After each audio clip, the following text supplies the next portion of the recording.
Hello everyone.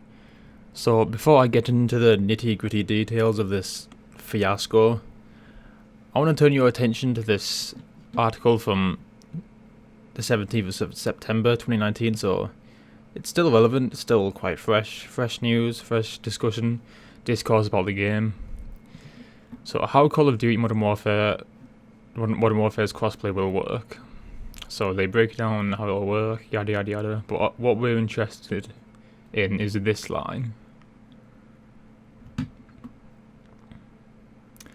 Here, to keep all platforms in parity. So parity meaning the state or condition of being equal, especially as regards to status or pay. Okay. To keep all platforms in parity, Activision and Infinity Ward say that most post-release game content, multiplayer maps, modes, and special ops missions will be released simultaneously across all platforms. That means no more waiting for PS4 players. This is not aging well. That means no more waiting for PS4 players to get the first crack at a DLC. That said, PS4 players will still enjoy an exciting day one advantage. Quite exciting, yeah, because it's an entire game mode. But the developers did not specify what that would be. So yeah, they wouldn't have to wait for PS4 players to get the first crack at DLC. Just an entire game mode of the game. I don't think I need to explain to you why this is, and I don't use this word lightly, I use it with asperity, but this is fundamentally retarded. I don't even think it's going to work to Activision's benefit whatsoever.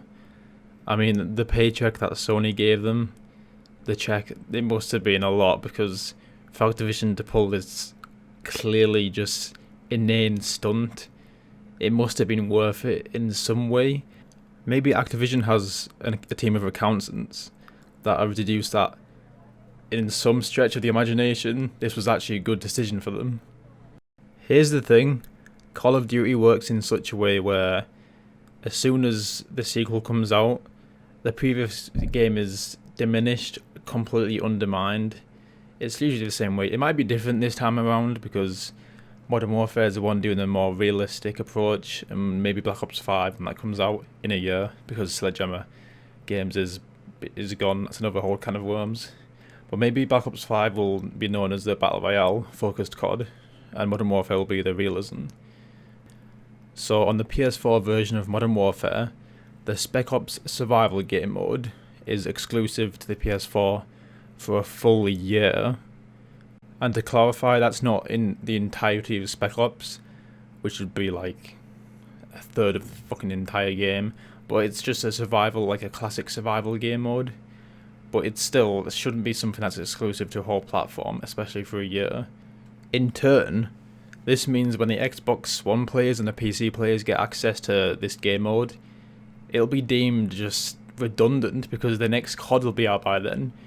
And because the way COD would release their games annually, it just conditions most players to have like really low attention spans. So by the time they will have access to this survival game mode in Modern Warfare, no one will be at all bothered about it. Even Activision won't want them to be bothered about it because they'll be focused on marketing Black Ops 5 or where the next COD is going to be. So they'll be focused on narrowing people's minds on the new sequel. So what is the point in this exclusivity? I mean, for Activision, they'll get a load of money. And they clearly didn't think logically about how the players will perceive this and how the quality and value of this game mode when PC and Xbox players finally get it is non-existent. They insist that this survival game mode is just a sliver of what is to be offered in Spec Ops. And if that's the case, what is the point? This is so unnecessary. How much are you going to benefit from this? Now, this may seem trivial to you right now, but this kind of attitude and approach towards the players and the consumers from people like Activision, it'll only escalate into something worse in the future. With crossplay having a heavy emphasis on the marketing and the structure of this game and how it works mechanically, Given that the way they are flexing about the crossplay and how you can even plug a keyboard and mouse into your PS4 Xbox and just play with PC players, you'd think they universally keep all players in the same boat. Some players have even reported the beta glitching and showing the caption of common supply drop in the after action report. And this is just something else. There's nothing inherently wrong with loot boxes as long as they're not egregious and sadistic. But the way Activision hides what they know the populace will hate and react about the game, and only reveal it when it's being launched, is just conniving. It's just a vicious cycle of Activision fucking over their consumers. They happily garnered the praise when they didn't have loot boxes or microtransactions in Black Ops 4 at launch, but then slowly they introduced them throughout the following months when they were under the radar and not in the spotlight. I can't stress this enough because I know there's some people out there who are like, this is nothing, it's just, a small portion of the game. But this is the start of something much worse in the future. This is Activision and other studios alike, testing the waters and seeing what they can get away with. And that what they seem to get away with seems to be more and more throughout the years. These business practices will get more manipulative and cynical. We need to all collectively voice our opinions and draw the line now and not miles ahead. You may not be bothered because you're not on the console that's affected, but it's only a matter of time till you're the victim of Activision's bullshit or some other studio, like Bethesda. I'm aware that people are planning to boycott the game on PC and Xbox, and I find that completely understandable. We should let Activision feel the consequences when the accountants come up to them and say, yes, we fucked up. But if you frame it another way, that means Sony benefits even more, which means they'll be more prone to offering a heap of money to Activision again. So this will probably happen again, so maybe it's better to boycott the game entirely, I don't know.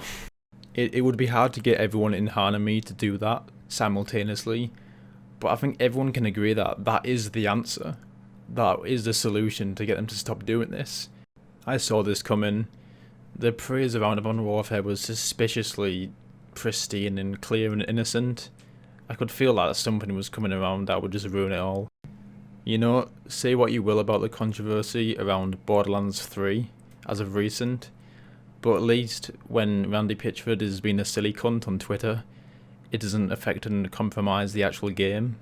Can't say the same about Activision and Modern Warfare really.